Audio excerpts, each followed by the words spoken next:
né? Eu estou muito feliz de estar participando hoje com vocês. Quero agradecer o convite, que é uma forma, nesses tempos, de matar a saudade de vocês e matar a saudade também da pesquisa, de mexer com jornais, né? Você falou aí que a oficina hoje é de jornal impresso. Se a gente tivesse em outros tempos, com certeza a gente estaria dentro de um arquivo, estaria dentro da sala de aula com alguns exemplares, folheando. Só que há algum tempo a gente já tem a possibilidade, né, na pesquisa,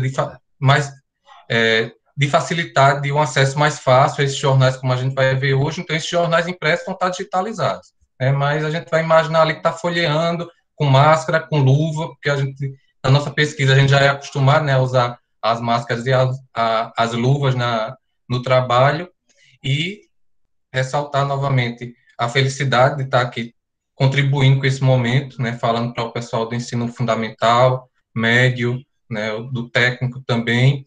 E alguém colocou ali que hoje é o nosso dia, né, dia do historiador, ia falar lá no final, mas parabenizar, né, numa semana que o presidente, contra a vontade dele, teve que assinar e dizer assim que existe a produção de historiador e de historiadora, né? Então a gente está nessa semana de comemoração pela, né, profissionalização agora na lei e pelo nosso trabalho também, né, numa semana que está ali o nosso dia, né? E falar também para o pessoal que está aí participando da Olimpíada Nacional de História, teve a pré-Olimpíada, né, devido ao nosso contexto, né, de antemão já desejar sucesso, né, parabenizar quem teve interesse de participar da Olimpíada, que é um momento maravilhoso, e dentro dessa semana é continuar com as discussões em torno de fonte histórica, pensando na Olimpíada de História, pensando também como essas discussões podem ajudar vocês no dia a dia, na sala de aula, para o Enem. Com certeza o trabalho com a Olimpíada vai ajudar vocês no Enem, e ler o mundo, né? Ler jornal, aprender a ler um jornal, seja para pesquisa em história, seja para uma atividade de uma disciplina, é preparar você para ter um olhar crítico ao ler uma notícia num blog, ao ler uma notícia no WhatsApp, né, principalmente no WhatsApp. A gente sabe o poder que está tendo aí as notícias, entre aspas, que ficam circulando, e aprender a ler o mundo como um todo, né? E essa semana mostra isso. Ler fontes históricas é ler o mundo, né? Porque fonte histórica, já antecipando a discussão, é tudo que a gente produz. É o que você escreve no seu WhatsApp, é o que você escreve no seu Instagram, o álbum de fotografia, é sua roupa, é sua maquiagem, é seu óculos, é tudo, né? Então, tudo que é produto da nossa existência é fonte histórica. Aí, hoje, a gente faz um pequeno recorte e vai discutir um pouco dessa fonte histórica, que nem sempre foi fonte histórica para o historiador, né? Muitos historiadores lá no passado olhavam e diziam assim, ó, o que o jornalista faz não é importante e é perigoso, né? Só que nós fomos acordando e percebendo que é perigoso, e se a gente tem faz um trabalho bem fundamentado, estuda sobre, a gente vai conseguir fazer uma boa análise e trabalhar muito bem o jornal e outras fontes que são produtos do jornalismo, né? Então, eu vou começar já passando alguns slides aí para vocês, e espero que vocês, né, participem, porque tem algumas questõezinhas aí para vocês participarem, né? A gente vai iniciar com a discussão um pouquinho teórica, em algum momento a gente vai para a prática, e depois dá uma olhada como o pessoal lá de Campinas prepara as questões na Olimpíada e as tarefas na Olimpíada de História. Também deixa eu só passar logo aqui. Eita.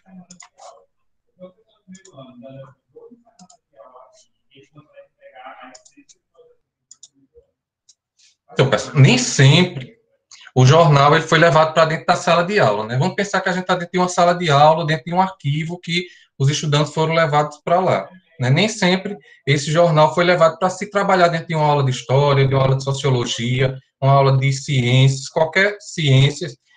Muitas vezes as oficinas se resumiam a gente fazer textinhas de jornal, porta-joias e tudo mais, mas a gente não vai fazer isso, não. Mas pensar nisso ajuda a gente a entender como esse material, esse produto, né, social, esse objeto, ele foi deixado de escanteio e nem sempre a gente dava importância. E na história, né, nessa disciplina, na ciência, também foi dessa maneira que o jornal foi tratado durante muito tempo. E ele tem muito a nos dizer, e a gente tem muito a aprender como o jornal constrói um texto, como o mundo, em certo momento, né, em outro tempo, ele lia, né, o seu contexto, né, e colocava lá no jornal, né, um olhar sobre esse outro contexto diferente do nosso, e a gente pode pensar como é que hoje a gente lê o mundo, como é que a gente lê as notícias, né? Como é que a gente filtra as notícias, como é que elas chegam até a gente. Eu tenho certeza, né, tirando pelo o contexto também que eu tenho das escolas e de outros lugares que eu dei aula, que o jornal não é uma realidade, o jornal físico, né, impresso, não é mais uma realidade, né, de todo mundo, né? Nem todo mundo ainda tem o hábito de folhear o jornal, mas a gente vai ver que ler o jornal muda, né, a forma de leitura, mas algumas coisas ainda permanecem. E eu quero saber de vocês, né, escutar de vocês, estudantes, como é o trabalho profissional de história, ou como vocês, quem já participou da Olimpíada Nacional de História, trabalha, né? Como é que vocês executam as atividades, como é que vocês respondem às questões, como é o dia a dia de vocês durante a Olimpíada de História e como é que vocês imaginam, ou já o que vem aprendendo aí, né, durante a semana, como é o trabalho do profissional de História. Alguém pode aí, pode digitar, pode abrir o microfone para falar.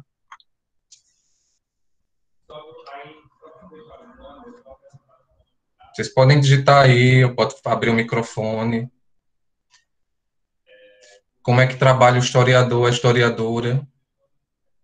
Ou como é que vocês trabalharam nas edições anteriores da Olimpíada de História? Aproveitar para beber água. Bora, gente, eu tô vendo um monte de gente aqui que participou, que foi para a final. Não se passem de envergonhados. Laércio, Oi, boa tarde. boa tarde. Meu nome é Ivandro, eu sou professor de História. Aí estou fazendo o mestrado na UFCG, mas eu não podia faltar hoje porque o tema me interessa muito sobre o uso dos jornais, né? Porque eu estou fazendo uma pesquisa também sobre um jornal na cidade de Areia, um jornal do século XIX. E eu participei das Olimpíadas anteriores também, algumas, né? 2014, 2015. Só que você foi até a final, né? Então você vai poder dizer melhor sobre essas etapas. Eu queria falar o seguinte, que eu vejo que nas etapas da Olimpíada, eles ainda, eu vejo pouca utilização do jornal como fonte histórica, mas eu vejo que o jornal como fonte histórica, ele é riquíssimo para falar sobre o cotidiano e a forma como aquelas pessoas viviam, né? Agora, aí quando eu vou trabalhar com isso um pouco na minha pesquisa, eu vejo que é um instrumento muito fragmentado, onde eu vou recolher informações aqui e outras ali para juntar e fazer minha pesquisa. E reconheço como professor que eu deveria usar mais o jornal na sala de aula, já que ele vai mostrar ricamente como é que era o cotidiano daquela sociedade. Esse meu comentário que eu tinha a fazer sobre isso. É difícil. No nosso dia a dia da sala de aula é tanta coisa para fazer que encaixar um jornal é complicado, né? E o jornal aparece em várias questões lá da Olimpíada, mas a gente vai, inclusive, ver algumas perspectivas, né? Que muitas vezes é só para trazer uma informação, para a gente colher a informação do jornal, ou, em alguns momentos, tentar entender como é que o jornal constrói certa informação, né? Que é um foco principal. A Natália colocou aqui que, em relação à literatura, trabalha-se vendo os textos daquela interpretação superficial, não se prendendo apenas ao que ele diz, mas analisando todo um contexto daquela conjuntura. Mas o jornal tem que ser bem analisado, não? Sim, com certeza, porque é muito fácil eu pagar o escritor para escrever a minha versão da história, e a gente vai ver isso, né? Quem está ali comandando um jornal, quem está editando a fala, né? E entender como é que o cotidiano aparece no jornal, como é que a política aparece no jornal, e, por exemplo, na literatura, o historiador vai se valer da literatura, né? Uma visão própria de um artista, de um escritor sobre aquela conjuntura social que é diferente da nossa, né? E a literatura vai se transformando, né? E o historiador vai se debruçar isso, né? Como foi colocado, é preciso que ele entenda a conjuntura que aquela obra foi escrita, né? Entenda também como ela foi escrita, o tema que está sendo trabalhado e por aí vai. E o jornal, de certa maneira, se aproxima disso também. Mas o pouco que vocês falaram, né, é entender como é que o historiador vai atrás dessas fontes. A literatura, o jornal, vocês acho que já, não sei se já trabalharam a iconografia, enfim, foram lá para os documentários do século XIX, mas vai ter aí uma variedade enorme de fontes para perceber que são várias as possibilidades do historiador chegar, entre aspas, lá no passado, porque a gente não pode entrar numa cápsula do tempo e ir lá para o passado. A gente trabalha com o pouco que resiste, né? Seja porque não foi destruído, ou seja porque foi esquecido dentro de uma gaveta, ou seja porque alguém se preocupou em preservar aquilo e daí chega até o presente de um historiador, de uma historiadora, ou no caso todo mundo aqui que tem interesse de entender o passado, né? Então pense aí, o que é que vocês estão deixando, né, esquecidos nas gavetas, o que é que vocês estão deixando, esquecendo de apagar do Facebook, o que é que vocês estão aí guardando como lembrança de um momento especial, é isso que vai ser trabalhado por historiadores lá no futuro, e de qualquer pessoa aqui, não é só de gente importante não, como a gente vai ver mais um pouquinho adiante. E tem um exemplo que a gente pode colocar e comparar o trabalho do historiador, né? Alguém sabe aí, né, dá para perceber o que essa sombra, né, o que esse contorno de uma pessoa tá representando. Alguém sabe dizer quem é a personagem que é bem representado aí? Estava representado nessa imagem. Detetive, Sherlock. Exatamente. E tem um historiador famosíssimo, né, um dos principais nomes da história da mundial, que é um italiano chamado Carlo Ginzburg. Ele diz assim, que o historiador trabalha igual a Sherlock Holmes. E ele pega os textos de Sherlock Holmes para analisar e perceber como é que ele trabalha, né? Como é que Sherlock Holmes desvenda um crime. Ele desvenda o crime escutando as pessoas, olhando os detalhes. E o trabalho do historiador, ele diz assim, é igual ao de Sherlock Holmes. A gente tem outras diferenças, mas a gente trabalha fazendo investigação. Tem historiador que quer desvendar crime, entre aspas, tem historiador que quer desvendar o cotidiano da vida, né, o cotidiano de um grupo de pessoas em certos lugares. Tem historiador, como o Carlos Ginzburg, queria saber como é que mulheres eram perseguidas, como algumas pessoas foram parar na fogueira. Então, ele vai investigando como um detetive.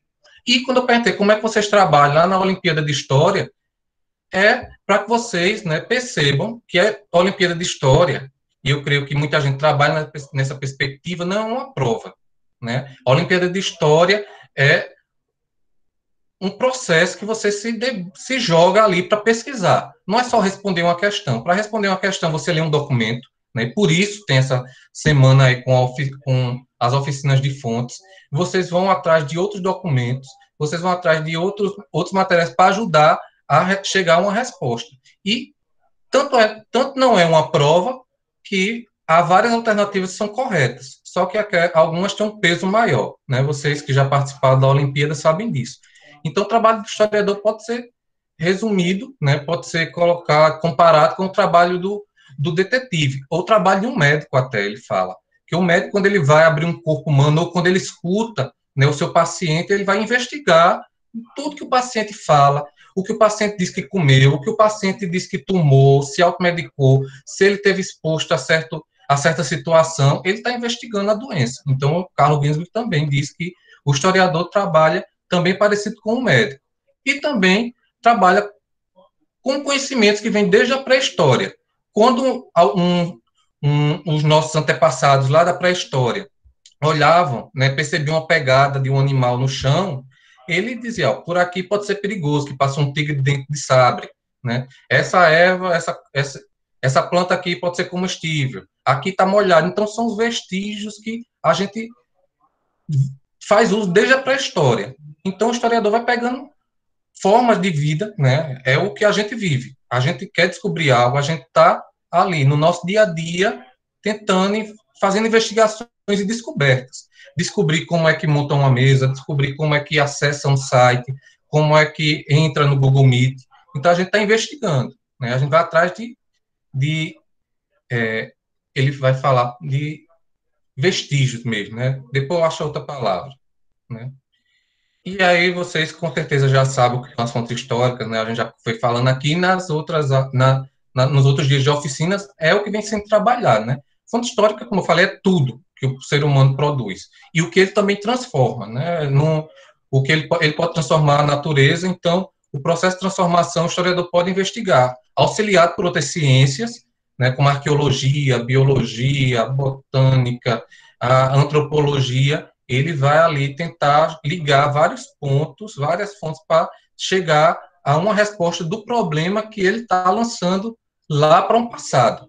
Só que nem sempre as fontes históricas que a gente está discutindo aqui nessa semana, elas foram consideradas importantes para se compreender o passado, né? Primeiro, porque se dizia que só quem tinha história, né, importante, grandiosa, para que o historiador deveria se debruçar os grandes homens, né, as pessoas importantes, generais, reis, né, presidentes, e eu, você, Júlia, né, qualquer pessoa aqui, eram pessoas de menor importância ou sem importância nenhuma. Então, se não tem importância, não tem história, não produz nada de importante. Então, o historiador só olhava para os documentos ditos oficiais e documentos que eram produzidos contando os feitos dessas pessoas, né? Mas já faz algum tempo e que muitos historiadores e historiadoras, é importante a gente pensar nisso, que historiadoras elas foram fundamentais para olhar, por exemplo, a história das mulheres, coisa que muitos historiadores não faziam, né? Então, quando se percebeu que, né, e também porque essas pessoas consideradas menos importantes passaram a lutar por espaço dentro da sociedade, dizendo, existimos hoje e existimos e temos história, temos passado, aí os historiadores perceberam que era importante e necessário escrever sobre essas pessoas. Então, se passou a olhar para os diários, olhar para o que se falava, né, a oralidade, olhar para escutar as canções, escutar as histórias, né, escrever histórias de povos com escrita e povos sem escrita, né, e daí tudo que a gente produz é fonte para o historiador, né, o historiador pode criar um problema de pesquisa para trabalhar. Aí, um historiador, né, um casal Jaime Pinsky, né, o casal Pinsky, eles dizem isso sobre as fontes históricas. Para saber o que são fontes históricas, precisamos, primeiramente, entender que, ao desempenhar seu trabalho, o historiador faz um trabalho minucioso de pesquisa, esperando encontrar vestígios do passado que possam ajudá-lo a decifrar e entender a história. Esses vestígios são o que chamamos de fontes históricas. Em outras palavras, as fontes históricas são documentos que, através de seus sinais, interpretação, permitem que o historiador possa reconstruir e recontar a história. Algumas coisas que ele diz aí, né? É um trabalho minucioso de pesquisa. O historiador lança uma pergunta para o passado, né? Ele quer entender como é que viviam as mulheres pobres na Paraíba, né, lá no século XIX. Como é que viviam as crianças no Rio Grande do Norte no início do século XX. Então, ele lança uma questão, e daí ele vai tentar saber como é que ele pode responder essas perguntas que ele vai fazer. São várias, né, que ele faz. Então, ele pode pensar que vai atrás de jornais para saber se os jornais respondem, diários, né, registros de batismo, de nascimento, de morte. Tudo isso pode ajudar o historiador a reconstruir, porque ele não vai só pegar a informação que está lá e colocar no papel e dizer, ó, tá aí, isso é história, né? Quando ele está reconstruindo a história, ele leva em consideração as escolhas que ele faz do tema, das fontes que ele escolheu, porque nem toda fonte ele vai ter condições de trabalhar, né? E também dos sentimentos dele, né? Por que ele escolheu trabalhar a história das mulheres? Por que ele escolheu trabalhar a história das mulheres pobres? Por que ele escolheu trabalhar a história dos escravos, né? Ou das escravas, ou das crianças escravas, né? Então, as escolhas do historiador também participam na hora de reconstruir essa história. E vocês vão ter um momento na Olimpíada que vocês vão escrever uma história, vocês vão escolher fontes, vocês vão escolher o tema para produzir um jornal, ou um blog, ou um manifesto. Vocês vão ter uma experiência, para além das questões que vêm na prova, né? Vocês vão ter o trabalho também de algumas tarefas que vai além de responder uma questão. As fontes como mapas, pergaminhos, jornais, cartas, diários, objetos, pinturas, utensílios, ferramentas, armas, esculturas, ossos humanos e de animais, e ainda fontes advindas de lendas e contos antigos, trazidos pela tradição oral, foram deixadas pelo mundo todo, e encontrá-las faz parte de um processo grandioso, no qual outras áreas acabam envolvidas, né? Aí, antropologia, paleontologia, psicologia, arqueologia, paleografia podem ajudar o historiador a tentar desvendar, né, o passado e trazer as respostas para o que ele está querendo, né, responder. E outras tantas ciências capazes de auxiliar nesses estudos. É válido ressaltar, portanto, que as relações entre diversas fontes falam muito mais que uma fonte histórica isolada, e que elas podem ter mais de uma interpretação. Então, se você tem uma fonte, né, essa fonte pode ser riquíssima, você pode trabalhar só ela, só um jornal, né? Mas se você cruza com outras fontes, com outros jornais, com um diário, com uma fotografia, isso aí vai enriquecer ainda mais seu trabalho. E um historiador pode trabalhar uma fonte e outro historiador pode trabalhar a mesma fonte e trazer outras interpretações. E eu posso pegar um jornal que já foi trabalhado por um grande historiador lá na década de 1970 e trazer novas interpretações. Porque aí, ó, eu estou vivendo outro período, eu sou outra pessoa, eu venho de uma outra realidade, outra família, outros gostos, já tem outras leituras, então isso faz com que eu tenha outras interpretações. Então, vocês nesse trabalho aí, vocês podem pegar um jornal que já foi trabalhado por dezenas de historiadores, e vocês, sendo historiador ou não, você vai ter uma outra leitura sobre esse material. E daí eu vou tratar todo mundo aqui como historiador, historiadora, mesmo que não tenha um diploma, porque todo mundo está aqui com o mesmo interesse. E quem vai participar da Olimpíada vai se portar como um historiador e uma historiadora, né? E daí tem agora uma música de Chico Buarque, e ela resume bem como a gente deixa vestígios da nossa existência, né? Tem gente aí que pode ter medo de que alguém leia seu diário, né? Eu nem sei se vocês escrevem diário, né? Que é algo que parece ser bem do passado, assim como ler um jornal, né? Mas aí a gente está deixando nossos vestígios, né? Seja trancado ou seja exposto lá publicamente na internet. Mas a gente está deixando vestígios e futuramente alguém pode ir lá, vasculhar e achar. Né? Só para dar um exemplo, eu já achei, por exemplo, bilhetinhos que eram trocados entre um casal e eles com certeza não queriam saber que não queriam que outras pessoas soubessem da história deles. Né? Mas bora aí escutar um pouquinho da história de outros amantes.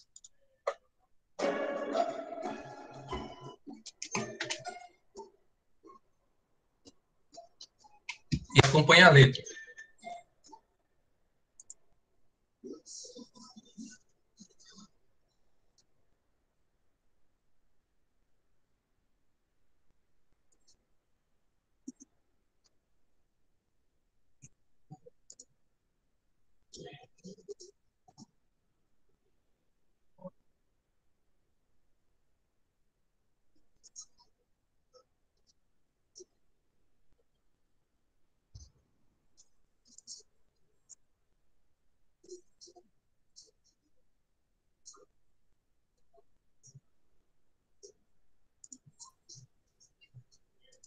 Deixa eu tentar compartilhar o áudio aqui, direto da.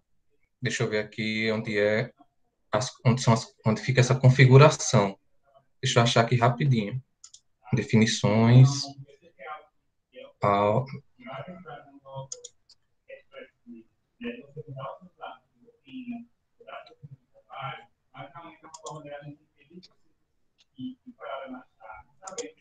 Acho que é. Não sei se é isso aqui. Deixa eu fazer o teste, tá bem?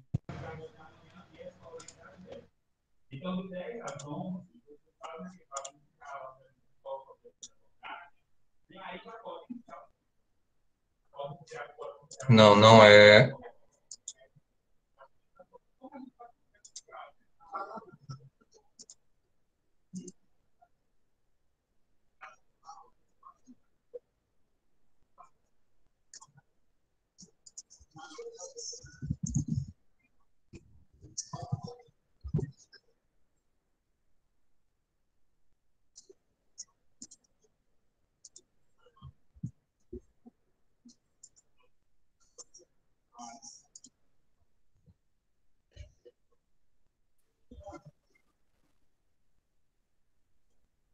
Não, essa ainda não.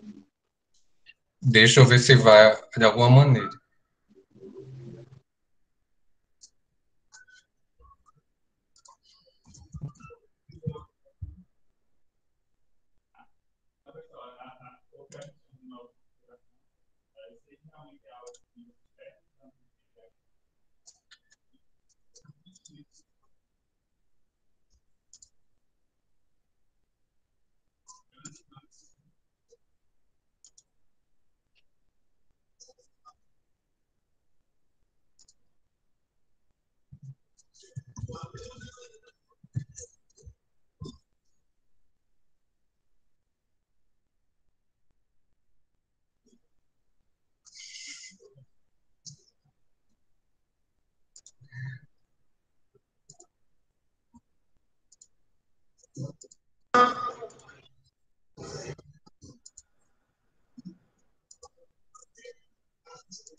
Agora tá indo.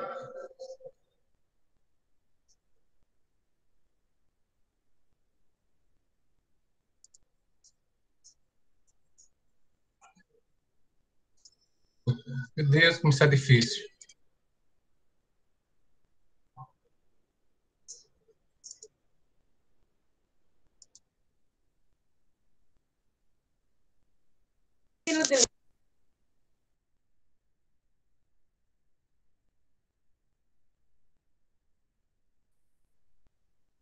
Vai, você tenta desligar teu microfone e colocar novamente para ver se não é isso. Porque quando você começa Pronto. a falar, a música corta.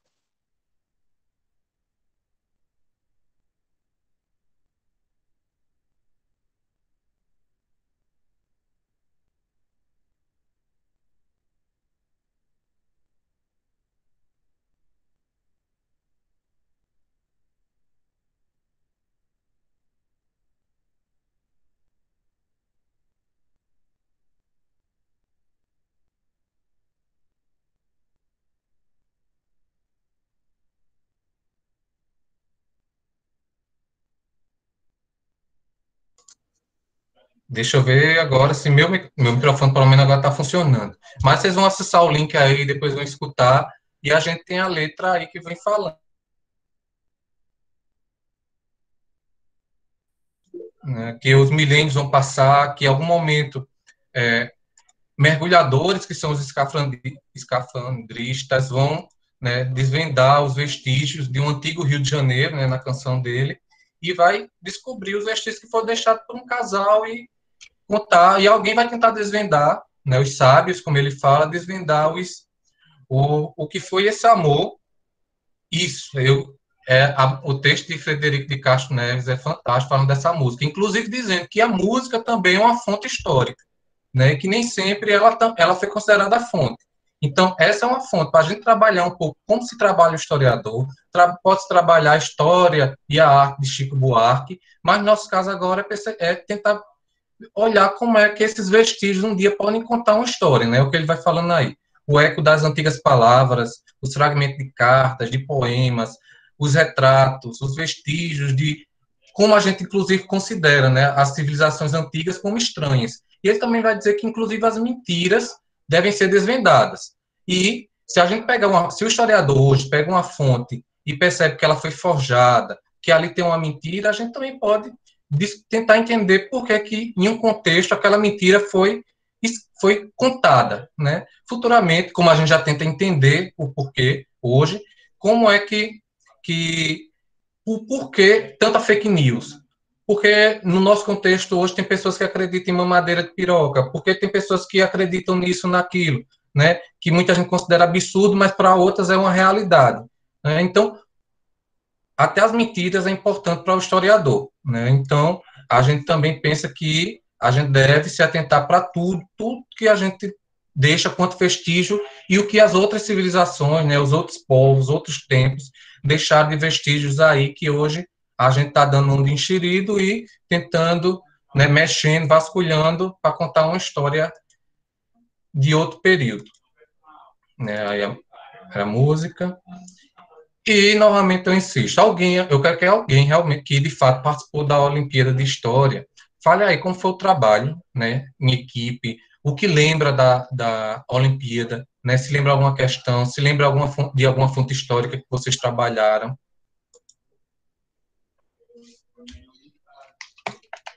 Qualquer coisa, Júlia pode apontar aí para alguém que foi de alguma equipe que ela orientou, Letícia também.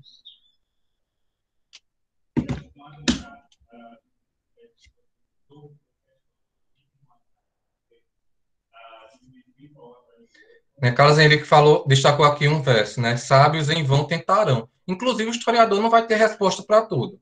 Né? Algumas coisas vão ficar sem resposta, porque não tem como responder, não tem vestígio.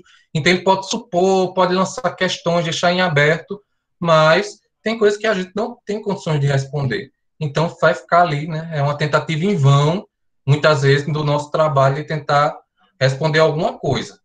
Né? Mas, ó, só um exemplo de como foi o trabalho. Lá na época, caiu questões da gente analisar jornais, caiu questões de analisar música, analisar rap, analisar fotografia. Teve uma Olimpíada que a gente participou, que os estudantes tinham que produzir a própria Gazeta. Né? O próprio jornalzinho deles tinha que ser produzido com um tema específico e que depois ia ser avaliado por outras equipes do Brasil, né? De várias partes do Brasil. Então, o trabalho vem nisso. Né, e reforçando, não é uma prova, é você se colocar como investigador. E é isso que a gente vai, né, se aprofundar mais nesse dia. E nesse processo de investigação, aquele historiador que eu falei, Carlo Ginzburg, ele vai trazer esse termo aqui, ó, paradigma indiciário.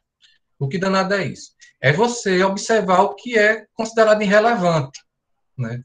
É o que é considerado, mas que é muito importante para se desvendar um crime, desvendar uma doença, desvendar uma informação que a gente quer do passado. É você olhar para aquele indício. Né? O trabalho do investigador, né, seja da polícia, seja um detetive, seja o próprio historiador, é olhar para aquilo ali que pode passar despercebido. Ele pegar uma fotografia, olha a fotografia, tudo mais, mas no verso da fotografia tem uma informação que é importante. Ou lá no cantinho da imagem, né, fotografada, tem um elemento que pode ser, né, trazer muita informação. Na fotografia tem a fotografia de um ser humano, né, e ele está descalço. E ele está descalço pode trazer muitas informações. E a gente deve se atentar a isso daí.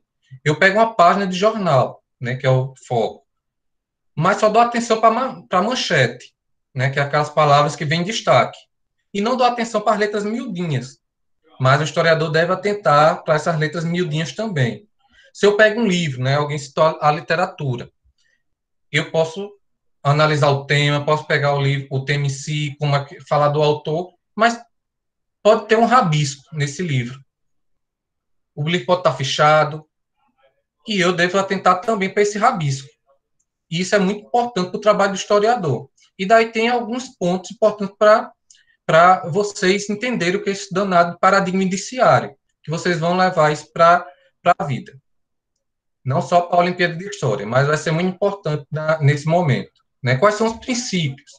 Ele diz que a gente tem que valorizar as especificidades de cada objeto. Então, cada objeto ele tem uma forma própria de trazer informações. Então, se eu pego um jornal, eu tenho que entender o que é o jornal. E ele pode estar tratando o mesmo tema que o livro está tratando, mas o livro vai tratar de outra maneira. Né? No jornal tem um poema, mas o poema também está em outro suporte. Então, nesse outro objeto, eu vou dar atenção a certas nuances, certas coisas que eu não encontro no jornal. Né? Conhecer o caráter indireto do conhecimento. Né? Tudo que de informação, ela não vem diretamente, é preciso que eu faça perguntas, né? Que eu cruze com outras fontes, que eu cruze com outras informações. Então, o conhecimento não vem prontinho. Né? Pode parecer lá, a gente vai pegar um jornal e tem lá falando que os militares tomaram o poder lá em 1964. Sim, isso é uma informação. Só que o conhecimento, que é o que é importante, ele não está ali dado. É importante que a gente faça crítica, entenda como é que o jornal produziu aquela informação, quais as palavras que ele usou, se ele usou fotografia, né? E inferir as causas a partir dos efeitos. Né? Está lá, a gente tem a informação, mas eu vou atrás das causas que levaram aquele fato, né, que eu estou trazendo à tona a partir de uma fonte. E o que é muito importante, né, e quem é jovem deve investir muito nisso, que é exercitar a conjectura, né, as indagações e a imaginação criativa durante a pesquisa e a análise. Né? Isso focando, se você for fazer um trabalho, se vai ser na Olimpíada de História, se é numa prova, sejam criativos e façam perguntas na hora que estiver diante de uma fonte. Né? E os procedimentos, como é que eu vou trabalhar? Né? A prática disciplinar, vou pedir auxílio a outras disciplinas, como foi aquelas citadas. Eu não vou só trazer informação, mas eu preciso interpretar aquela informação, né? E eu vou olhar para a minha fonte como se eu colocasse ela no microscópio. E eu vou procurar os detalhes, olhar os cantinhos, tentar entender a palavra, o vocabulário, aquela palavra que é diferente. Então, é uma análise mesmo, como se você estivesse num laboratório. E é um estudo minucioso e exaustivo, e eu chamo prazeroso, porque é muito bom você pegar uma fonte, algo que é de um tempo bem diferente do que é o que eu vivo hoje, e folhear. Às vezes eu tenho que, das minhas pesquisas, eu tinha que analisar a vida de um sujeito em alguns jornais, mas eu pegava o jornal e via os outros poemas, eu pegava jornais e notícias, e eu ia no jornal e descobria algo do meu bairro, lá na década de 60, e isso tornava o trabalho mais prazeroso. Né? Então, façam isso quando tiverem fazendo um trabalho de pesquisa, que é se deixar levar. Tem a hora que a gente não tem muito tempo para fazer, né, olhar com calma uma coisa, se debruçar, se deleitar, ter prazer. A gente precisa correr, mas tentem fazer isso, como, por exemplo, pegar um jornal para analisar. Né? E, resumindo, como é que é esse trabalho a partir de um paradigma indiciado, a gente olhar o perfil, um indício. Alguém conhece do que essa imagem está tratando?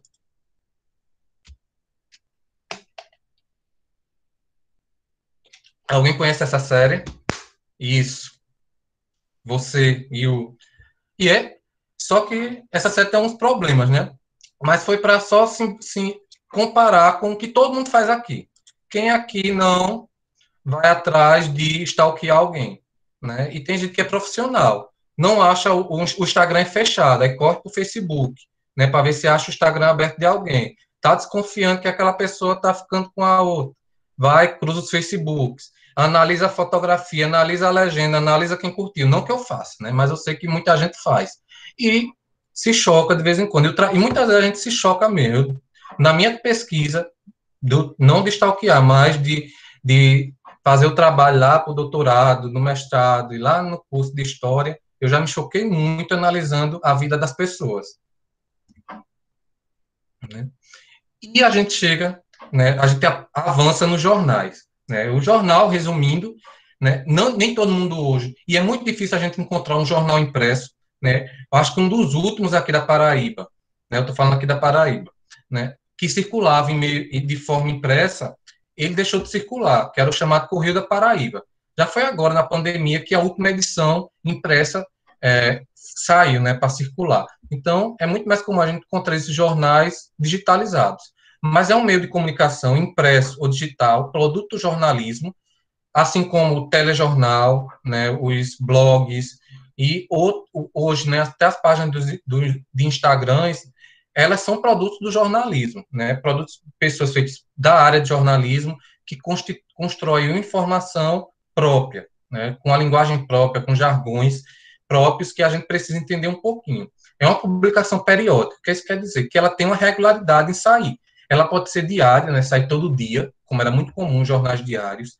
Há aqueles jornais que são semanais, né, que geralmente têm uma temática mais específica, né, os semanais, quinzenais e mensais. Eles têm uma temática mais própria de esporte, política, economia, cultura, e que eles não saem todo dia, né, saem seguindo outra periodicidade. Né, enfim, tem uma outra uma outra lógica, mas todos são meios de comunicação, né? Vem desde antes de Cristo, já tem registro que lá na Roma antiga já circulavam jornais, né, entre aspas, né, passou por uma grande transformação lá na modernidade, no início da Idade Moderna, quando se inventaram um tipo de prensa que pegava vários pontinhos. Olhe quem está aí com o computador, olhe para o teclado de vocês e vejam, né, cada tecla. Então, antes da prensa, né, as coisas eram manuais, né, não se faziam muitas publicações. Quando se criou a prensa, era pegar várias letrinhas, montavam lá uma página, passavam, né, a tinta e iam página por página, várias páginas. Então, a prensa, né, a palavra imprensa, né, está aí relacionada e passou por essas grandes transformações. E o auge dos jornais, século XIX e XX, e hoje, no século XXI, boa parte desses jornais estão, né, na internet. Os jornais antigos também estão na internet, mas esses que ainda circulam, o Globo, Folha de São Paulo, Tribuna do Rio Grande do Norte, que eu acho, né, o Moçoroense, que eu achei alguns, né, circulam, né, pela internet.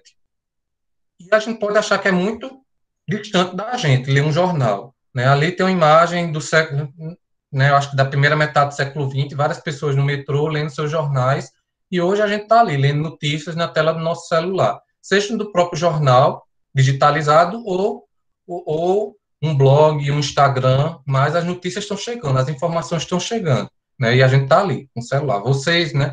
Boa parte estão aí com o celular na mão, né?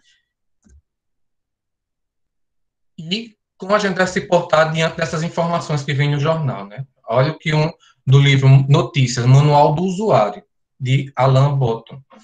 O noticiário sabe tornar sua mecânica quase invisível e, portanto, difícil de questionar. Ele se dirige a nós com uma voz natural e transparente, sem qualquer referência à própria perspectiva tendenciosa. Ele abre mão de deixar claro que não se limita a informar sobre o mundo. Pelo contrário, empenha-se o tempo inteiro em modelar um novo planeta em nossa mente. Um que esteja de acordo com suas prioridades, muitas vezes bem específicas. O que ele quer dizer? O jornal tem uma forma própria de construir o que a gente chama de notícia, ou de qualquer texto que esteja nele, ou até mesmo as fotografias. E ele quer que a gente entenda, que o leitor entenda aquilo, consuma aquilo como se fosse natural, como se fosse, quando a gente fala quando não toma partido, fosse neutro, mas só que ele tem próprios, ele atende a, como vem dizendo aqui, né, prioridades. É o dono do jornal, é a empresa do jornal, é o amigo político do jornal, e o que ocorre muito é o político que é dono de um jornal, de um sistema de comunicação que tem o jornal impresso ali no meio. Então, isso é muito comum. Eu tenho uma colega que tem uma pesquisa sobre jornais, e ela liga, né, que hoje a maior parte das grandes famílias que comandam a política nacional estão ligadas a algum meio de comunicação. E eles querem que a gente consuma isso de forma passiva. Mas na pesquisa, né, e no dia a dia, na vida, a gente não pode ser. A gente tem que ter um olhar crítico, um olhar minucioso, que não deve aceitar de maneira né, sem questionamentos o que está ali sendo dado. Né?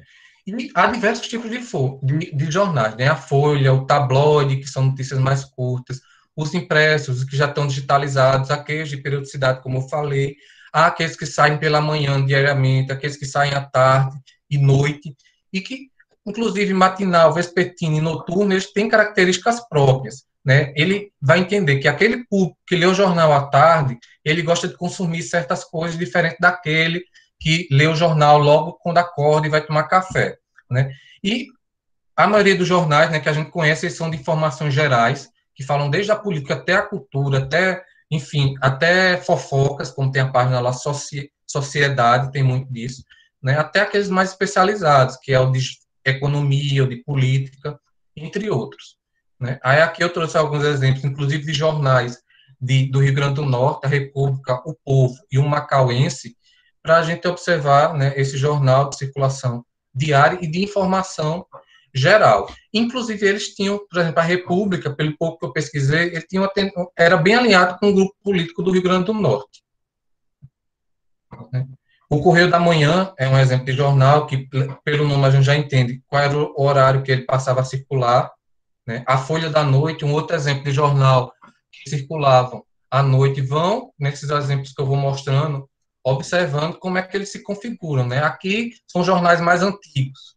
Percebam, não tem fotografia, né? Aqui, década de 1960, já aparecem já tem muita fotografia tomando conta. Inclusive, a maior parte da primeira página é de fotografia, né? Folha da Noite é de 1921, né? Sem fotografia. E ele saía, como o nome diz, à noite, né? Aqui um jornal, um exemplo de jornal, Diário Econômico, lá de Portugal, que tem um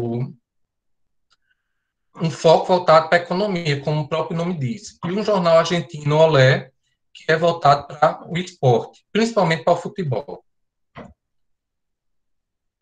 E também tem o que a gente chama de imprensa nanica, ou alternativa. Nanica é de ser pequena mesmo, né? Aquela imprensa que vai fazer contraponto à grande imprensa, já que essa grande imprensa ela vai atender os interesses dos grandões lá. Então, quem não encontrava espaço ou que era visto de maneira negativa, né, nos grandes jornais, criaram seus próprios jornais. Então, a gente encontra jornais alternativos e jornais de grupos bem específicos. Por exemplo, jornais de trabalhadores, né? E principalmente lá no início do século XX haviam muito, né? A Voz do Trabalhador, a Voz Operária, a Rebelião, o Protesto, Germinal, o Cosmopolita, a Plebe, e pelos nomes a gente já entende, né? E trazia informações e textos que era para formar uma visão crítica do trabalhador, para que ele entendesse a sua condição de trabalhador, muitas vezes explorado, e a necessidade dele se organizar. Então, esse jornal, muito mais que informar, era formar esse trabalhador em leitor, e um leitor crítico, né, que se formar, que tinha uma posição política bem específica. E eu creio que já caiu algum desses jornais na Olimpíada de História, né? Outros nanicos que circularam na época da ditadura, o Pasquim, Brasil Mulher, são jornais que muitos deles foram, né, esses daí foram censurados várias vezes, e eles faziam, mas mesmo assim faziam contraponto. Era uma voz que a censura, a ditadura militar queria calar. E, por exemplo, trazer temas que eram considerados malditos por aquela sociedade extremamente conservadora, igual a nossa, né? E um que eu não lembro qual foi a edição, se foi a edição passada ou retrasada da Olimpíada. Veio esse jornal lá da década, acho que é final da década de 70 ou bem início da década de 80, que é o Lampião da Esquina. Um jornal voltado creio que é o primeiro jornal de temática LGBT, né, na época não tinha nessa sigla, do Brasil. E temas que já queria chocar pela capa, né? Imagina aí, numa sociedade, se hoje a sociedade brasileira ela considera esses temas, essas palavras, só a parte das palavras, e esses sujeitos malditos, né, matam, espancam, não querem que sejam, né, que tenham uma vida, entre aspas, normal. Imagine isso na banca de revista, né? Imagine uma pessoa ir comprar um jornal desse, né? Tudo isso faz parte da gente entender o jornal, né? Não é só essa materialidade, é o tema que ele traz, os leitores que têm acesso a esse jornal e, como eu falei, né, há os jornais que agora circulam tanto impresso quanto digital, ou só aqueles que passaram a circular no meio digital, como o Globo e esse aqui, ó, né, que circulam, nem sei, nem tenho certeza se agora, né, nesse último ano está circulando aí impresso, se Letícia souber, e também a gente encontra ele em forma digital, né, que tem todo um layout diferente daquele, e alguns que tentam parecer igual ao jornal que a gente tem impresso, né, como vocês veem aí, Brasil de Fato, né, os temas que vêm, né, se a gente pegasse o jornal impresso, como a gente vai ver, a gente teria isso página por página, né, aqui a gente tem, né, os tópicos onde vai acessar diretamente a página, por exemplo, de política, né, se a gente tivesse no jornal, a gente ia folhear até chegar na política, né, prisão de Queiroz completa 2 meses e expõe indícios de crime da família Bolsonaro. É uma informação também que a gente deve atentar, que não estaria num jornal que recebe patrocínio da família Bolsonaro, do governo federal, né? Então, a gente também atenta quem é que comanda o jornal, que tipo de publicidade circula naquele jornal, e por aí vai. Mas deixa eu ir passando para a gente conseguir chegar lá. nos jornais. Mas vamos observando aí a multiplicidade dos jornais e os elementos que a gente começa a observar, né? Que é preciso observar nesse jornal, né? É importante estar alerta para os aspectos que envolvem, saiu repetido, a materialidade dos impressos e seus suportes, né? Que nada tem de natural, como eu já falei. A gente pega um jornal na mão, ele não é natural, é produzido por alguém, né, por várias pessoas e pessoas que têm interesses. E se ele está ali impresso, ele tem uma característica. Se ele está no meio digital, ele tem outra característica. Das letras miúdas, compridas, comprimidas, em muitas colunas, as manchetes coloridas, em materiais, nos vídeos dos computadores, há avanços tecnológicos, mas também há práticas diversas de leitura. Então, hoje, a gente lê diferente o jornal, de forma diferente daqueles que liam o jornal lá em 1920, né? Porque a gente tem outros suportes, né? Outras notícias, outros contextos, né? E novos temas também que passam a estampar as capas de jornais, né? As páginas dos jornais ou as páginas da internet, né? E o que é importante a gente entender quando pega um jornal, nem sempre é possível, né? Mas o máximo de informações que a gente tiver daquele jornal vai ser importante para a gente chegar e entender aquela notícia ou aquele tema em específico. Conhecer quem comanda o jornal, quem é aquele jornalista que escreveu determinada matéria, né? E quem é que editou o jornal. Porque a pessoa que escreve pode ter seu texto censurado, né? O editor pode dizer, ó, isso aqui, ó, falar mal de fulaninho não é bom para o jornal, vai perder patrocínio, né? Então corta isso. Saber e conhecer a quem se destina, né? Se eu pego um jornal, né, como a Folha de São Paulo, eu sei que ele se destina principalmente para um público que é lá de São Paulo, né, que é gente rica, então, e famílias que estão ali e têm interesse de ver notícias, informações que sejam importantes para ela, né? Eu não sei quem diz isso, mas é mais ou menos assim. Se, uma, se você, uma notícia que não é crítica é propaganda, né? Então, se você vai falar bem de alguém, você está fazendo propaganda. Se você encontrar um jornal falando bem de fulano e tal, é uma propaganda e não uma notícia, né? E outra coisa, para a gente observar, o que é escrito? Como é que ele é escrito, né? Se tem destaque, né? Quais são as palavras que são utilizadas, né? Quais são os, os verbos, os adjetivos, né? Qual é o tema que aparece no jornal, né? Porque um jornal como o Lampião da Esquina, ele tem um público bem específico, porque ele tinha, né? LGBT, gays, lésbicas, travestis e pessoas que ou heterossexuais simpatizantes, né? Como o tema é apresentado? Ele é destacado logo na primeira capa ou ele aparece lá miudinho no outro? Tem um exemplo muito importante, né, que eu vou querer que vocês, quando for folhear o jornal que eu vou mandar para vocês, é a crítica à ditadura militar. Ela aparece. Tudo que é relacionado a uma crítica, ou mostrar que a resistência à ditadura militar, lá na época da ditadura, aparece na página de política ou na página policial, né? É importante observar isso. Um problema que a gente considera social, como os problemas, por exemplo, da favela, a favela aparece onde? Na página social, na página econômica ou na página policial? Isso é muito importante para a gente entender como a sociedade está olhando o mundo e como aquele jornal tem uma forma específica de apresentar o que ele considera problema, o que ele considera crime, o que ele considera importante para a economia, o que ele considera o que ele considera sociedade, né? Porque a gente não vê se a gente pega um jornal e observar lá a página sociedade, a gente vai encontrar as socialites, né, os donos de empresa, os políticos, a gente não encontra o professor, a professora, a gente não encontra o trabalhador. Essas pessoas são consideradas geralmente problemas nos jornais, né? E onde é apresentado, né? É na capa ou é na página miudinha, né? É na página social ou é na página policial. Prosseguindo, né? Então, há uma estrutura específica do jornal, né? A capa, isso aí eu vou passar rápido, que vocês vão folhear, seções, né? Os cadernos, que são chamados seções ou cadernos, né?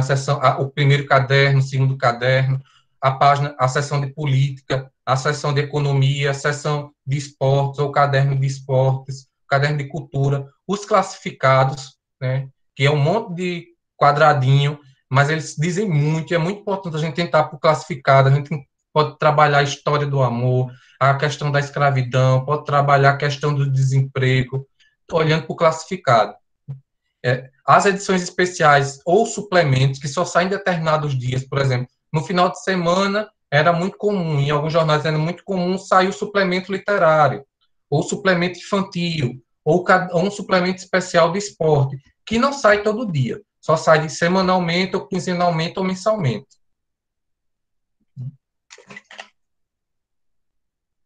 Aí eu vou mandar para vocês 2 links para vocês folhearem, né? Agora ou quando der tempo, tiver um tempo, para vocês observarem. Por exemplo, nesse jornal A República, que é aquele do Rio Grande do Norte, deixa eu mandar aí o link para vocês.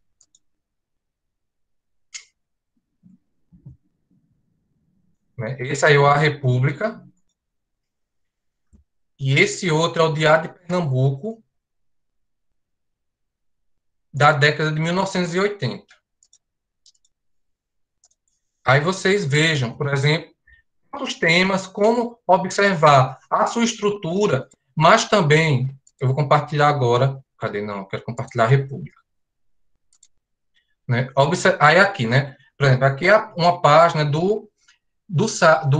da Hemeroteca Digital. A Hemeroteca Digital é da Biblioteca, a Biblioteca Nacional é o grande, né, arquivo, grande local que está lá livros, documentos, pinturas, né, jornais do Brasil todo. E uma parte está digitalizada. Né? E há uma parte, dentro de alguns arquivos, que é chamada hemeroteca, que é onde ficam os jornais. Né? Jornais de tudo que é canto, jornal de tudo que é ano, né? E às vezes a gente quer um, mas não encontra. Mas é lá na chamada hemeroteca que está lá esses jornais. E alguns deles estão digitalizados. Então, por exemplo, essa República, observe, né? Eu mostrei ali para vocês uma imagem dele, né? Do estado do Rio Grande do Norte, Natal, quinta-feira, 2 de setembro de 1897. Então, aqui você vai observar, né? É interessante, às vezes, a gente observar o nome das pessoas que vão aparecendo no chamado expediente, que lá vem dizendo a que órgão é ligado a esse jornal, quem é o editor, quem são os jornalistas, ou se há um fotógrafo, tudo está lá no expediente. Mas aqui, observa a primeira página, para depois a gente ver a diferença, né? Só tem 4 páginas esse jornal. Papel, jornal, é barato, é mais barato, e aí se chama, inclusive, papel jornal, porque era um papel barato que foi utilizado para imprimir os jornais, né? Mas nem sempre foi muito barato.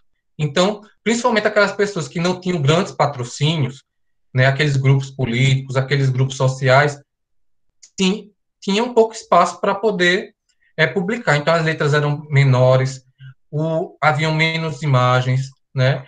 E quando a gente vê pouca propaganda é porque tinha pouco dinheiro também esse jornal. Então, quando vocês forem folhear, observem aí, né, como é a estrutura dele, quais são os temas lá do século XIX, né? E você também pode pesquisar por palavra-chave, né? Botar lá o nome da sua cidade, o nome de algum político, o nome do seu bairro. Né? Eu botei aqui Natal. Aí vai aparecendo aqui, né? Natal, vai aparecendo alguns endereços. E o outro jornal, o Diário de Pernambuco, da década de 1980, ele já tem uma estrutura bem diferente, né? Já tem mais destaque nas manchetes. Deixa aqui minha internet ajudar um pouquinho, né? Imagens, né? E a gente pode ter, folheando esse jornal, a gente pode ter acesso a temas da política, que é o que mais se destaca, né? As guerras que estavam acontecendo nesse período. Deixa eu passar aqui para ver se chega na página de política. Né? Já tem 60 páginas essa edição. Aquele, A República, eram 4 páginas. Né? Há algo que é muito interessante a gente observar, que são os chamados editoriais. Eu vou mostrar um para vocês. Né? Vejam, eu gosto muito, quando eu estou folheando os jornais, numa pesquisa, é observar as propagandas, né? Que é o que era a forma que chegava e induzia as pessoas a consumirem. Hoje a propaganda chega para a gente sem a gente pedir, né? A gente está falando aqui, se eu falar aqui, citar, sei lá, iPhone daqui a pouco, quando eu mexer no Instagram, vai aparecer uma propaganda de iPhone, né? E era dessa maneira que chegava, né, a publicidade para os leitores, né? Mas vai passando. E o jornal a gente vai identificando, né, no topo dele, a cidade, o dia que saiu, o ano, a página, né, aqui é a página política que está falando do presidente não, do ditador Figueiredo, e já no período que as críticas estavam voltando aos jornais, mas eu vou voltar aqui para a gente passar para outra parte logo que é mais interessante, né? Aí na capa, o que você deve observar na capa? Nas páginas de um jornal, temos elementos gráficos distribuídos, né, nesse formato. As capas, ou primeira página, possuem elementos fixos, tais como o nome do jornal, a data completa, com o dia da semana, dia do mês e ano, horário de fechamento, né, que o jornal fechou às 17 horas, fechou às 17 horas. 17 horas e 30 minutos aconteceu um fato, né, grandioso e não entrou no jornal. E daí você vai ter essa informação lá. Site, preço, ano e número da edição, que ficam agrupados no cabeçalho. No restante da página, normalmente abaixo do cabeçalho, se encontram as fotografias com o crédito do fotógrafo e a legenda. A manchete, que é o destaque da matéria principal da capa, possui o título em letras maiores, se sobrepondo às outras informações da página. Toda capa tem apenas uma manchete. O restante são chamadas de texto, como os títulos em letras menores. Aqui uma capa para a gente analisar, né, que é do Diário de Pernambuco, que é a capa do Lula presidente. O Brasil muda em paz. A esperança venceu o medo. Foi inclusive um slogan da campanha da época. E a gente vai ver que nem sempre essa foi uma forma de tratar essa personagem da nossa política, né? Os jornais que antecederam a eleição de Lula falavam muito mal, né? Como a gente pode comparar os tratamentos dados nesse aqui. Na capa, o Globo, olha aqui como a manchete vem em destaque. Lula preso. Primeiro ex-presidente a cumprir pena por corrupção. Petista se entrega à PF, depois de quase 26 horas. Aí o destaque dá aqui a fotografia dele sendo, né, praticamente escoltado, um tumulto, né, a afeição dele, né, mais sisuda, né, e em ambos a fotografia está em destaque. No Jornal do Brasil o tratamento é outro, né, Lula nos braços do povo que estava lá na frente, né, é um outro tratamento. E é muito importante que a gente observe de que forma um jornal está apresentando a notícia, né, porque ele tem interesse. O Grupo Globo tinha interesse, né, em fazer oposição a Lula. Tanto é que ela fazia, né, e ainda faz. E os jornais que tinham um outro tratamento, que queriam ser mais neutros, ou aqueles que são, de fato, simpatizantes da figura de Lula. Mas, independente de simpatizantes ou não, a gente deve olhar de forma crítica para todo o jornal que a gente pegar e entender de que forma ele está tratando. Se está tratando aquele grupo como manifestantes ou como terroristas, como manifestantes ou como arruaceiros. Isso é muito comum a gente encontrar. Se uma manifestação contra, por exemplo, o aumento de uma passagem, vai aparecer na página policial ou vai aparecer na página de economia ou política, né? Isso a gente deve observar na hora de pegar um jornal ou na hora de estar olhando um blog, um Instagram também. E também o editorial. O editorial é onde a gente vai saber a linha do jornal. Um editorial famoso aqui no Brasil foi a do 1º de abril de 1964. Ficou ruim aqui, mas depois eu procuro o link para mandar para vocês, né? Que foi logo em seguida ao golpe. Os jornais né, que simpatizavam com a ditadura militar e com os militares que tomaram o poder por meio de um golpe lá em 1964, eles tratavam não como golpe, não são palavras que a gente vai encontrar nesses jornais.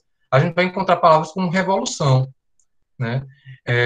Volta da democracia. Tanto é que o editorial do Globo chama-se Ressurge a Democracia, né? Eles jamais iriam dizer que era um golpe de Estado, né? Eles tratam como democracia.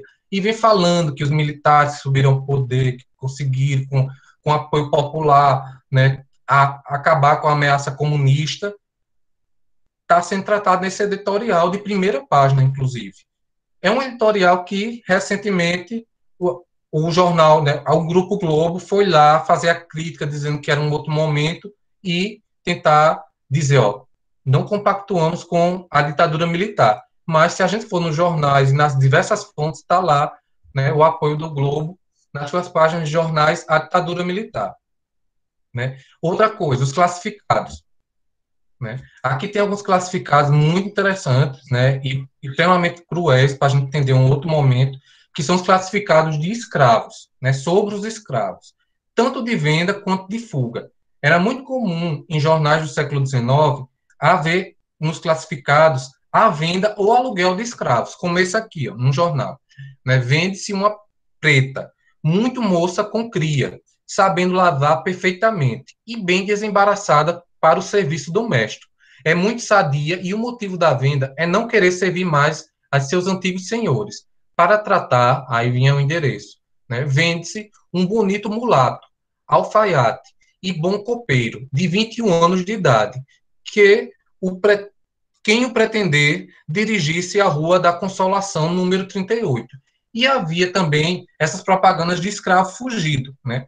Fugiu no dia 5 do corrente do sítio de Viana e Irmãos, da Limeira, o escravo Caetano, de 25 anos, mais ou menos de idade, grosso de corpo, estatura regular, boa dentadura, separado os dentes uns dos outros, cabra de cor, fala meio pausado, anda com as pernas meio abertas, fisionomia leal. Né? E daí vinha descrevendo detalhadamente aquele escravo fugido. Né? Isso era muito comum no século XIX, nos classificados. A gente pode fazer uma leitura a contrapelo também dessas fontes. O que isso quer dizer? É pegar, por exemplo, nos jornais da ditadura militar, que vinha falando, por exemplo, olha como tratava as manifestações contra, né, o regime militar. Exército adverte, trataremos arruaceiros como inimigos da pátria. E aí, se a gente fosse olhar de uma maneira sem crítica para esses jornais, a gente dizia que existia arruaceiro, o exército estava botando ordem. Né? Mas a gente pode ler de outra maneira, dizer, ó, existia resistência à ditadura militar, existia pessoas que estavam se movimentando, se organizando para fazer crítica à ditadura militar. Da mesma maneira que a gente pode voltar para esse jornal e dizer, ó, por que existia escravos fugindo? Né? Se a gente olhar assim, ó, existia escravos que fugiam. Então, isso quer dizer o quê? Existia resistência dos escravos. Escravos que fugiam, escravos que se rebelavam. Então, é uma forma de ler desconstruindo a linguagem do jornal. Entendendo que o jornal vai contar da sua maneira. Mas a gente pode fazer uma leitura que é como se a gente penteasse o cabelo ao contrário. Por isso que é contrapelo. Né? E trazer informações que não era a função que o jornal não queria passar. O jornal não queria dizer que existia resistência à ditadura, nem que existia resistência à escravidão. O que ele queria era falar mal, dizer, ó, não faça isso. Né? E quem comprar um escravo fugido está cometendo crime. Quem falar contra a ditadura militar vai ser preso. Né? E alguns problemas que a gente vai olhar aqui rapidamente por conta da hora. Né? E a Olimpíada segue um pouco esse formato. Né? Duas perspectivas. Os jornais enquanto fonte de informação sobre o passado, para problemas de pesquisa sobre política, economia, sociedade, cultura. Então, pegar e trabalhar a informação dada por aquele jornal, por exemplo.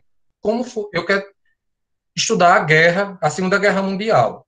Então, eu vou no jornal e vou olhar lá o nome das pessoas, eu quero a informação. Ou eu posso trabalhar o jornal enquanto problema de pesquisa, que é o seguinte, eu posso pegar o jornal e minha pesquisa é como o jornal falava da ditadura militar, como o jornal falava da escravidão. Então, eu vou analisar a linguagem própria do jornal, vou analisar as fotografias, né? Então, eu vou analisar o jornal e como ele constrói determinada informação. E isso cai em questões da Olimpíada Nacional de História, por exemplo. Né? Vem lá uma notícia e vem as questões. Né? A notícia trata sobre a epidemia de cólera no Ceará. Aí uma outra alternativa.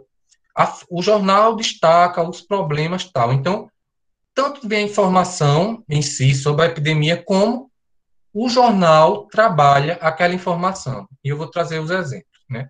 E há os arquivos físicos e há os arquivos digitais. Por exemplo, como esse que eu mostrei para vocês, que é o da Biblioteca Nacional.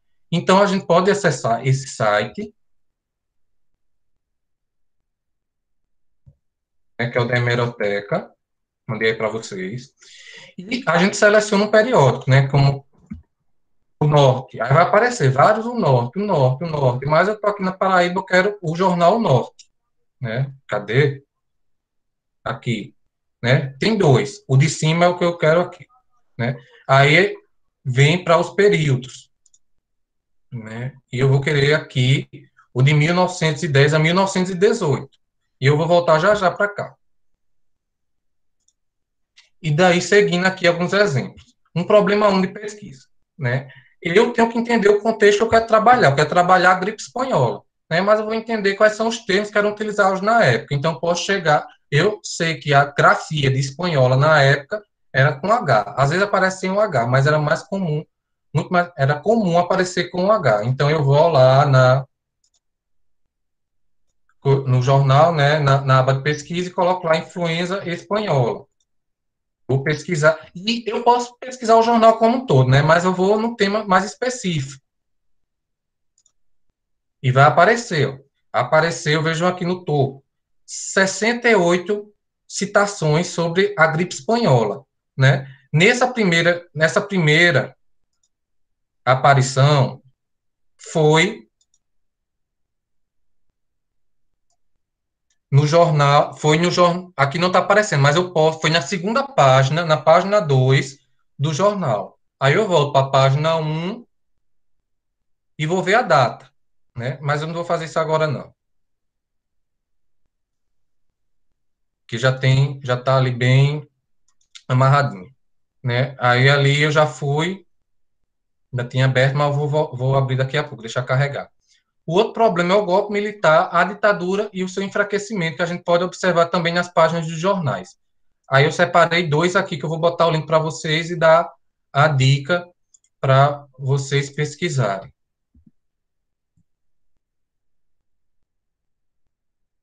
Olha só, esse é o link que vai lá para o resultado de pesquisa de gripe espanhola, e esse outros eu não pesquisei diretamente sobre o nome golpe, porque não ia aparecer golpe, né? Eu pesquisei sobre o período, coloquei lá o período do jornal que eu queria pesquisar, né? Jornal do Brasil e Jornal Diário de Pernambuco, e quando apareceram lá o período, eu fui para o período certo, que era a década de 60, e fui lá no ano de 1964 para ver os dias, como é que ele foi construindo o, o clima para lá em março para abril de 1964 darem o golpe, né? Mas olhem só, logo aqui o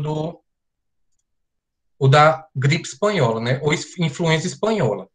Nesse jornal Norte, que é da Paraíba, de 3 de outubro de 1918, a primeira ocorrência que aparece é já noticiando que havia uma gripe aí em algum canto, né? Lá na Europa, né? Tinha chegado, mas não chegou ainda na Paraíba, mas só estavam noticiando, né? É uma gripe que veio da Europa, né? Aí eu estava pesquisando gripe espanhola, mas nas notícias sobre a gripe espanhola o que eu encontrei, Primeira Guerra Mundial.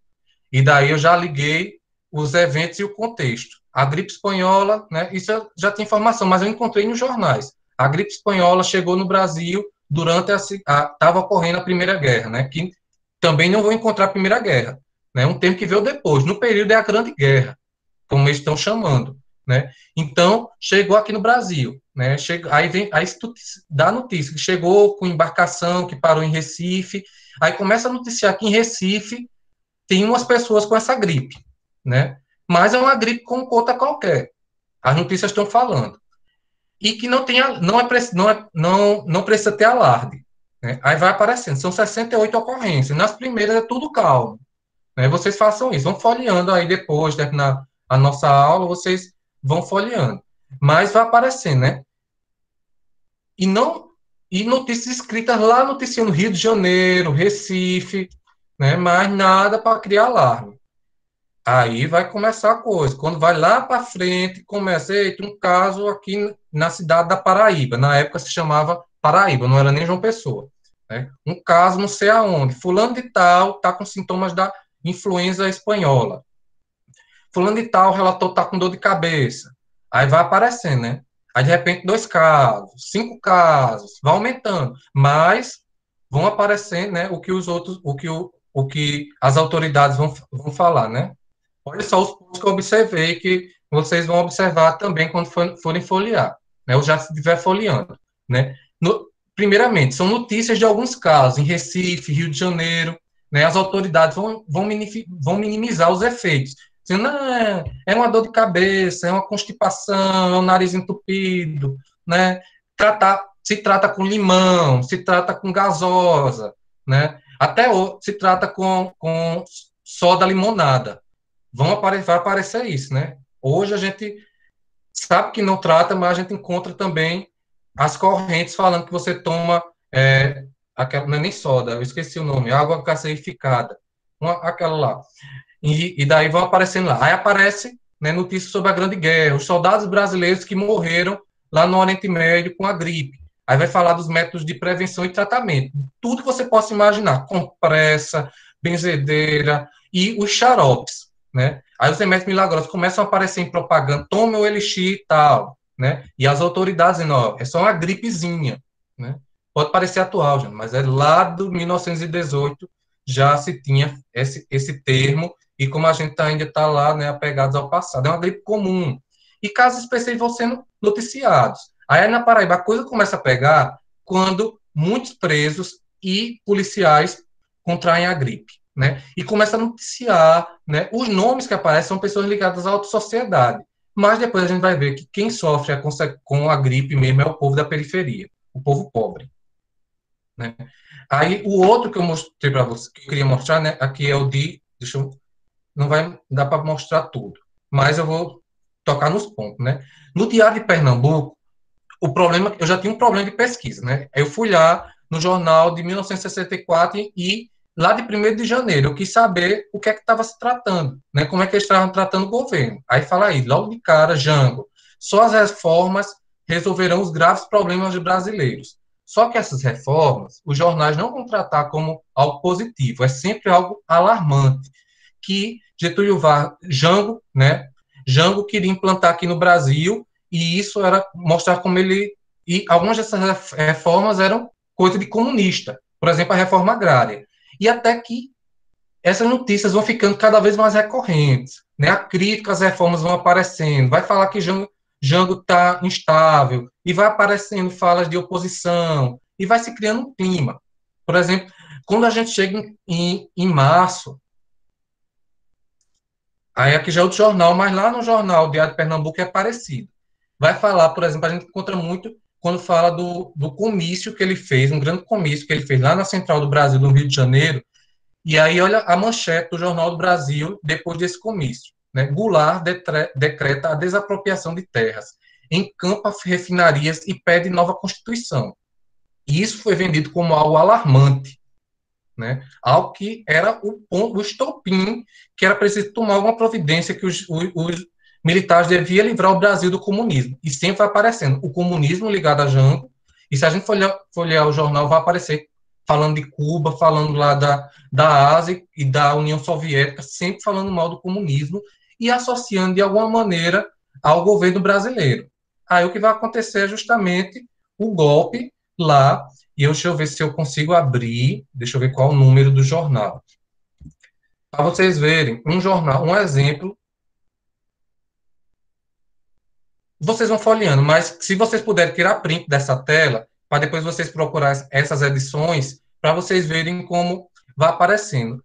Na edição, logo do golpe, está sendo louvado, né? Os militares tomam o poder, Brasil livre do comunismo, e falando do apoio, como se tivesse sempre apoio, né? Que o golpe, a revolução venceu.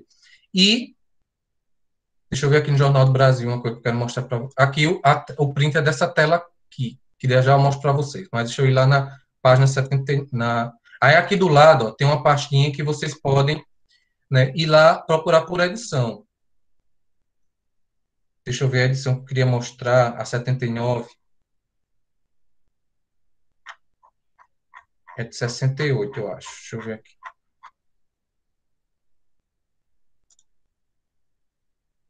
Não, é aqui mesmo. Mas, enfim, eu vou resumir tudo que vocês vão, inclusive, achar folheando esse jornal. Olha só, né? Ali foi os pontos observados na gripe, e aqui alguns pontos observados nesse jornal, quando a gente folheia tanto o Diário de Pernambuco quanto o Jornal do Brasil, que é a preparação para o golpe e a criação do clima de instabilidade. Né? Era toda hora, mostrando que João Goulart não tinha pulso firme, que o Congresso Nacional estava se organizando e que era preciso tirar esse presidente. Né? O dia seguinte da Revolução, né, o 1º de abril, é louvado, é festejado por esses jornais. E tudo que é considerado oposição é uma oposição controlada. O jornal está controlando as críticas. E o governo está controlando a crítica a ele mesmo nesses jornais. Né? O caderno de política se torna uma propaganda, vocês vão ver que é sempre falando bem do governo. Né? A oposição, tudo que é considerado manifestação contra o governo vai para a página policial. Né? Eu vou correr porque o tempo está passando. Né? E aí se fala muito dos comunistas como sendo os perigosos, o comedor de criancinha, uns termos bem pejorativos, e mostrando que eles são perigosos e precisa ser denunciado. E aí começa a aparecer a censura, né? A censura está ali se dando nesses grandes jornais e dos jornais pequenos também. E a gente percebe, lendo, que os jornalistas perceberam que isso era um problema para eles, né? E vai ocorrer muito dos jornalistas sutilmente mostrar a crítica ao governo, né? Uma matéria que foi censurada vai aparecer de algumas maneiras, né? E lá na década de 1970, final de 70, a ditadura militar já vai estar fraca e a crítica volta a aparecer, né? E os jornais vão fazer críticas, né?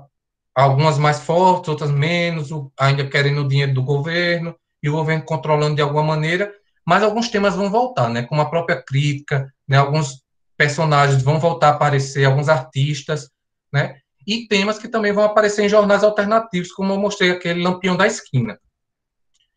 Aí aqui uma comparação de manchete censurada, que vocês podem observar, né? Manchete censurada. Esse aqui é o original, né? Que está aqui em rosa, com rosa, sobre saída de ministro, a página à esquerda. Recebe outro enfoque, né? Está aqui dizendo, Cirne Lima diverge do governo e renuncia, deixa o governo.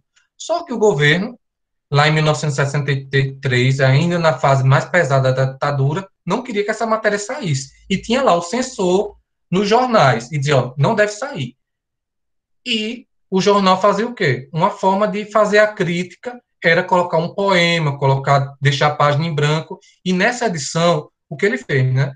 Mudou o tema, né? Médici nomeia um novo ministro.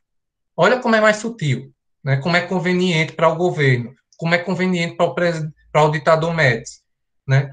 Aí colocou, ao invés da fotografia, tem agora uma propaganda que sutilmente coloca, ó, no Brasil tudo acaba em samba, né? Agora é samba, domingo, 19h30, programa Eldorado. Isso é uma crítica, né? Isso é uma forma de mostrar que o jornal estava sendo censurado. Um outro exemplo, né, que era muito comum, né? Censura proíbe lei express. A palavra censura era algo que era proibido, inclusive, de aparecer nos jornais, né? Só se dizer assim, que a censura vetou uma música perigosa. Aí o que esse jornal fez? Colocou um soneto. Era muito comum um soneto, uma receita, aparecer nesses jornais. E se a gente for folhear e encontrar uma receita nesse jornal, já é um indício que esse jornal passou por censura. E a palavra guerrilheiros não aparece a palavra terrorista, a palavra manifestante dá lugar a terrorista, e isso serve para a gente hoje. Quando foi ler uma notícia, por exemplo, sobre as manifestantes lá na porta do hospital, que estavam lá para tirar os conservadores, elas são tratadas como o quê, né? São como feministas ou como arruaceiras, né? Contra o aumento de passagem, são como arruaceiros ou são como manifestantes. Essas palavras aparecem muito. E um que eu vou mostrar rapidamente, vocês vão pesquisar, tirem print da tela para pesquisar, quem não conhece, que são aqueles jornais sensacionalistas. Todos os jornais sensacionalistas quer vender, mas tem aqueles jornais que usam do humor ou prendem os seus leitores, né? Todo jornal quer prender o leitor. Então, muitas vezes, ele vai criando clima para você comprar o outro jornal. E esse jornal, Notícias Populares, que aqui na Paraíba tem um Paraíba Já, e com certeza no Rio Grande do Norte tem esse jornal também, tinha lá na década de 70 o jornal Notícias Populares, né? E ele fez uma série de reportagens sobre o bebê diabo. E é muito interessante essa reportagem, que ele vai criando, ele viu que vendeu, chamou atenção, então ele fez o quê? Vamos criar mais chamadas que é povo comprar, né? Tá aí, a gente observa tudo, né? O jornal, o preço, a literatura, a notícia policial, aqui tem o expediente do jornal, fala, né, aqui 150 detentos passarão o dia das mães em casa. Então, são notícias extremamente sensacionalistas, inclusive da forma de abordar, né, a questão social e a questão policial, e ainda trouxe essas reportagens sobre o bebê diabo, né? E quando vocês forem pegar o jornal, como tem ainda hoje, né, esses jornais sensacionalistas, observem, por exemplo, quem é o criminoso. É a mesma coisa que você ligar no telejornal de Datena, no jornal do meio-dia da localidade que vocês moram, e vejam lá quem são os criminosos, né? Quem é que é morto pela violência. Geralmente é o povo pobre, negro. Então, esses jornais estão construindo a ideia que a gente tem de criminalidade, né? A gente não associa a criminalidade urbana ao ricão, né? A gente não associa o tráfico ao rico, né? A gente está associando o tráfico a essas pessoas. E vem muito desses jornais, né? Tanto esses sensacionalistas, quanto o telejornal, quanto os jornais de grande circulação. Aí eu vou passar aqui rapidinho para vocês verem, né? Nasceu o diabo em São Paulo, né? Médico afirma o bebê diabo nasceu no ABC. E ali o diabo aparecendo, né? Fazendeiro é o pai do bebê diabo, né? Ali a foto de um fazendeiro qualquer e a representação do bebê diabo. Aí começa, né? Viu o bebê diabo e ficou louca. Demônio faz sua primeira vítima. Aí começa a noticiar que as pessoas estavam sendo perseguidas pelo diabo. E daí começava a histeria coletiva, né? Noticiando que a pessoa viu o bebê diabo no Rio de Janeiro, na Paraíba, e por aí vai, né? Ali, nós vimos o bebê diabo. Aí começa a inventar que pessoas viram, e tem hora que as pessoas começam a dizer que viu de fato o bebê diabo. Assim foi o Edith Varginha, assim foi o Chupa, né? Vocês sabem quem eu estou falando. A notícia desses personagens aí que de vez em quando aparece nos jornais, nos telejornais, né? Procissão expulsará o bebê diabo. Aí mobiliza a polícia, mobiliza um monte de gente pelo bebê diabo. Isso não é novo. Lá, não sei quando, já tem programa de rádio que já fez um programa sobre invasão marciana e criou uma histeria coletiva lá nos Estados Unidos. Né? Bebê diabo desaparece, até que aí acabaram as reportagens. E, deixa eu só ver aqui se a Júlia falou, né? Pega aí o ratinho, quando apareceu o chupacabra, a gente percebe que essas coisas vão se renovando, né? Mas a gente observa como é que elas são construídas. Mas aí, de fato, para concluir, observem aí algumas coisas e tentem entender, né? Como essas fontes são exploradas na Olimpíada Nacional de História, né? E como também isso acaba aparecendo no Enem, na prova de vocês, nas seleções para os IFs, né? Que é como as questões são trabalhadas, né? Interdisciplinaridade. Então, são conhecimentos que você tem da história, mas aliado até à química, por exemplo. Entender o suporte, é entender o jornal, ou entender a fotografia, parece muita fotografia. Entender o manifesto, entender o LP, entender se é um CD, se aquela música foi lançada no CD ou no Spotify, pode aparecendo assim, né? E diversos gêneros. Analisar a informação, que é o que mais pede, né? E daí, ao analisar a informação, as questões sempre pedem que você contextualize no momento e sobre o que essa informação está tratando. Que essa informação pode ser de uma morte, de um crime de um determinado período, ou falando do passado, né? Em outro passado, né? Compreender como o jornal constrói uma representação. É muito comum falar assim, como é que o jornal fala de uma mulher? Como é que o jornal fala daquele criminoso? E, às vezes, pedem, inclusive, para criar seu próprio jornal, como foi, né, na quarta edição e na edição, acho que, retrasada. Né? Aqui não vai mostrar direito, mas nessa Olimpíada, que foi a quarta, pedia para você montar a sua própria Gazeta. Né? Atividade 1. A tarefa principal da Gazeta do Historiador consiste numa reportagem mais longa e elaborada. Realizamos esta alteração por percebermos que o espaço nas gazetas anteriores muitas vezes era pequeno para tudo. Né? Aí vai falando, né?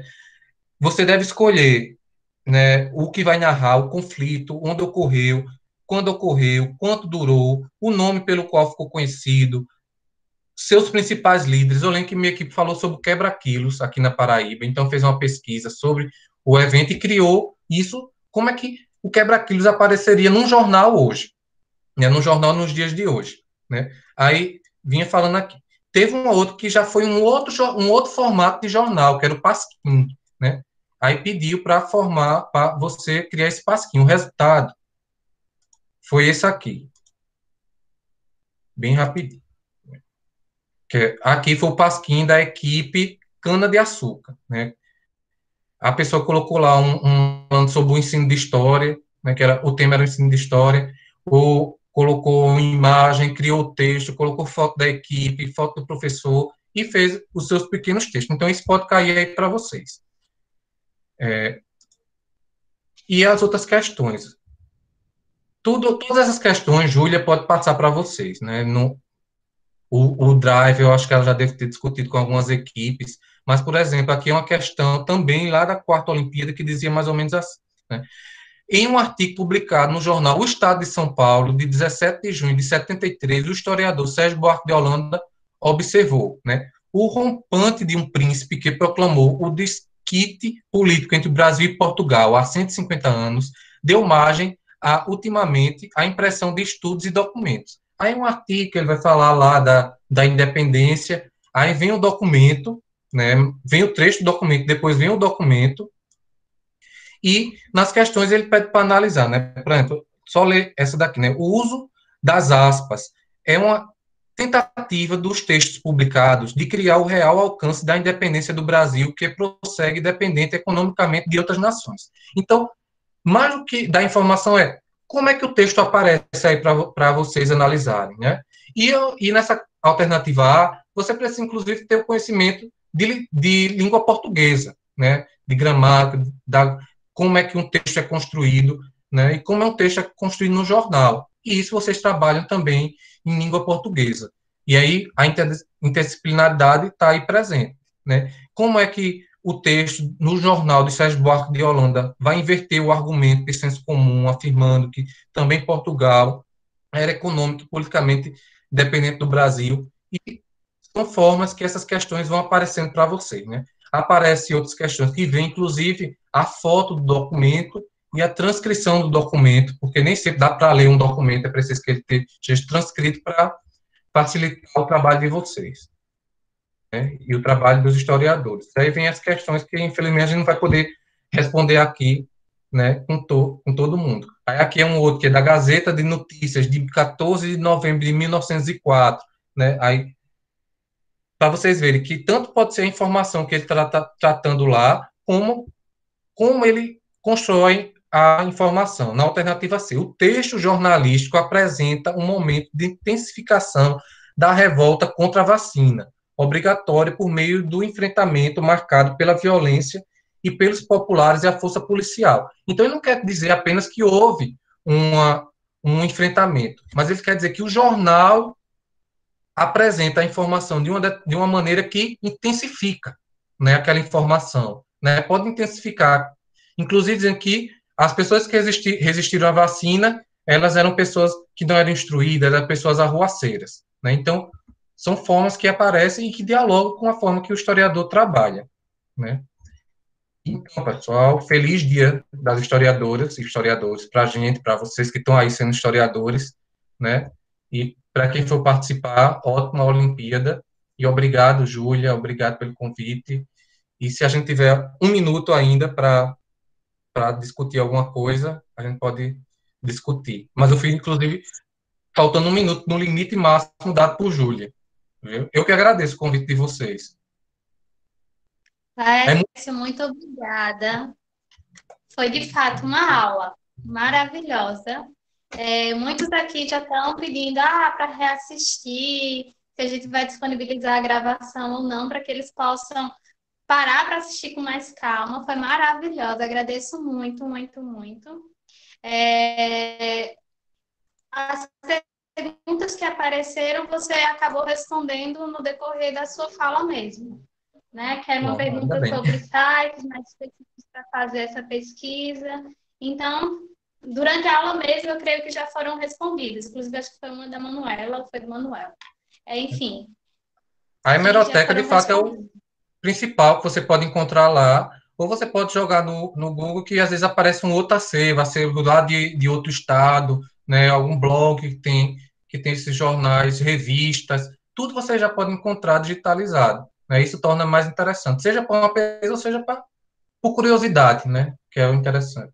E daí, Júlio, você pode disponibilizar a aula, a prova para quem tiver interesse, né, e vocês acessarem esses links que eu mandei, porque vão folheando, né, no caso da gripe espanhola, vejam aí o que é próximo da gente, né, como as coisas mudam, né, como a forma de ler é diferente, a nossa língua portuguesa muda, a gente pode observar também nesses jornais, né, os temas que vão aparecendo nas propagandas, né, e fazer esse exercício de que é observar os temas específicos, o da ditadura e o da gripe espanhola. Ótimo. Eu vou reforçar para eles. Nem todos são nossos alunos, mas a gente está com o contato de todos eles, então eu já copiei todos os links que você passou para encaminhar para eles por e-mail. Tá, gente? Então vocês Obrigado. vão receber. Laércio, muito, muito, muito obrigada. Foi maravilhosa a aula. E, gente, a gente encerra Obrigado então também. hoje e nos encontramos amanhã, tá? No mesmo horário, às 14 horas. Então, até lá. Ótima semana aí para vocês. Tchau, tchau.